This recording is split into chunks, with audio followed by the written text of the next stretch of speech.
Plenty of PSG possession. De Almeida. Back from Karshawi. De Almeida again. Looking for the run of Baltimore. And the Dozier has it. You can see what De Almeida's trying to do. Trying to play Baltimore in. He's made that deeper run, but well defended in the end. You know, Paris FC have got a good structure, good back four. The keeper seems confident, ready to come out. You know, it's going to be a really tough goal, a really well-executed goal to beat them.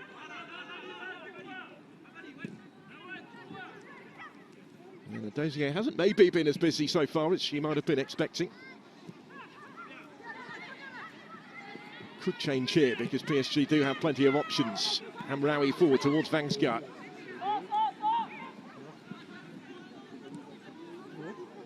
Paris FC goalkeeper recently signing a new contract in March through until the summer of 2025. 4 years since she first arrived at the club now. And despite the complaints from Tini, you're going to see the card, I think, here. Yeah, I just don't think she was quick enough to the ball. I don't think she knew where Karshawi was. She was lunging and late because Karshawi's so quick, so sharp.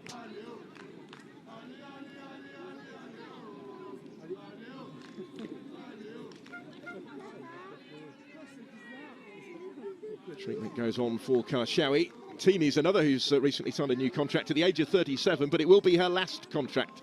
Next season will be her final season before retirement. I mean, she's had an absolute fabulous career, both club and for the national team, and she's so experienced. She brings such leadership qualities and experience to this Paris FC, like you've already explained, trying to take the next step, get closer to the top two teams in the league. You know, and that takes a lot of learning, a lot of patience, a lot of experience, and she offers that to these younger players in abundance. Will remain important in that respect next season. She started actually all but 2 games in the league this season, contributing 5 goals as well from midfield. Karshawi okay to continue. De Almeida. Here's Sakina Karshawi once more. I've been Lika surprised. Martens. Yeah, Sorry, Laura. I've been surprised how quiet Lika Martens have been, whether she's trying to rotate and offer Karshawi so much time and space down this left-hand side, which has worked. Oh, she's going to score a goal now. She's gonna right on cue, here she goes. Brings Grunnen into it. Those 2 Dutch players reunited in the French capital this season. Had a different role, hasn't she, Martens, from that which she previously played with Barcelona? Yeah, I think when you go to big clubs now, there's such competition for places, you know, and you have to bring different problems to every game because every game's getting closer. So, you know, whether it's personnel or different roles in the way you're set up, you have to find a way to keep your place in the team. And obviously her and Bachmann this year have shared a lot of minutes. Yeah, Bachmann back on the bench for this one. There's Hamraoui taking the pass from Gioro. Lawrence was trying to get there. It does highlight again the strength in depth when you look at the substitutes bench. See the likes of Ramona Bachmann. Marina Fezer's made her way into the French national team this season. Corbin Albert was added from the collegiate system in America in January as well.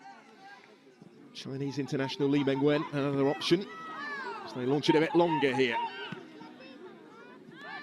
And that's before you consider the long-term absentees who haven't been a part of things. The likes of Katoto and Paulina Dudek at the back.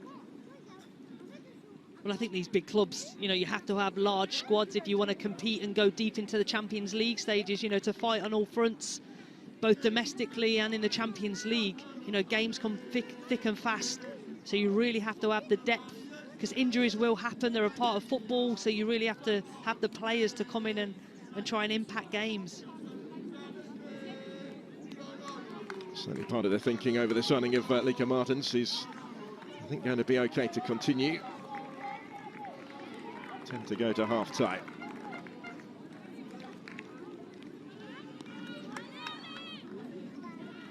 After Football is excited to announce their 3-year partnership with the ECNL Girls, the Elite Clubs National League. Is the leading youth soccer development platform in the United States, whose mission is to raise the game by creating the best possible environment for players, coaches, referees and administrators. After Football is looking forward to connecting, engaging and inspiring the youth soccer community through this partnership.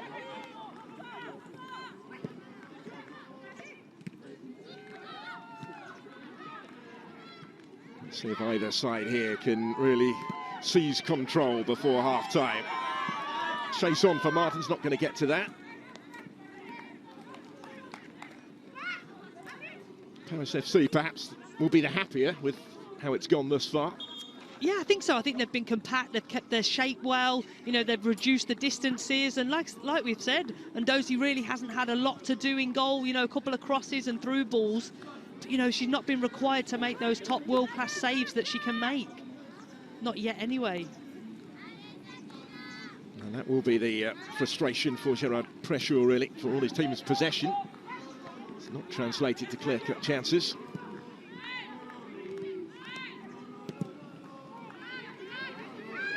He will also perhaps be preaching patience.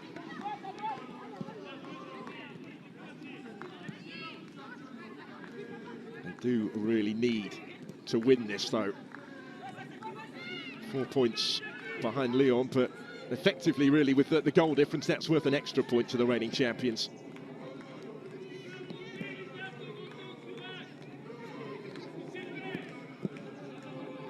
Jean-Francois goes long. And back by Baltimore. Thanks for Lawrence. Deoro trying to dig it out from under her feet. It's Kashawi to take over. Plenty in pink back behind the ball now. Hamraoui. And again, we see the player in possession come under pressure. That longer ball from Jean-Francois from the back has worked, though, hasn't it? Not necessarily to get in on the first phase, but PSG is so sharp to win the second ball back, you know, and gain it under control, and then to make intricate passes around the top of the 18-yard box. And now it's just someone, you know, taking the courage to have a shot from distance.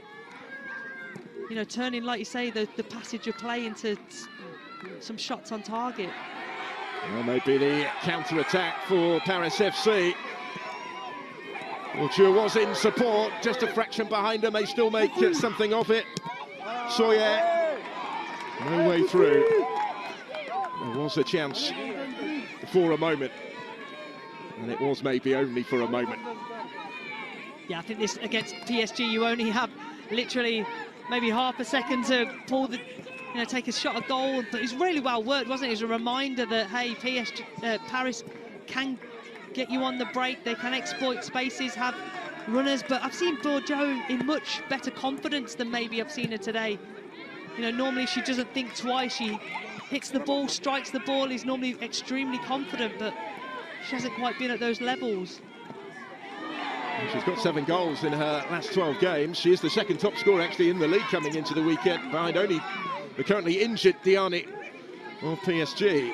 Not quite happened for her so far this afternoon. Here goes Clara Mateo, threatening to go all the way through, but coolly across stepped Almeida.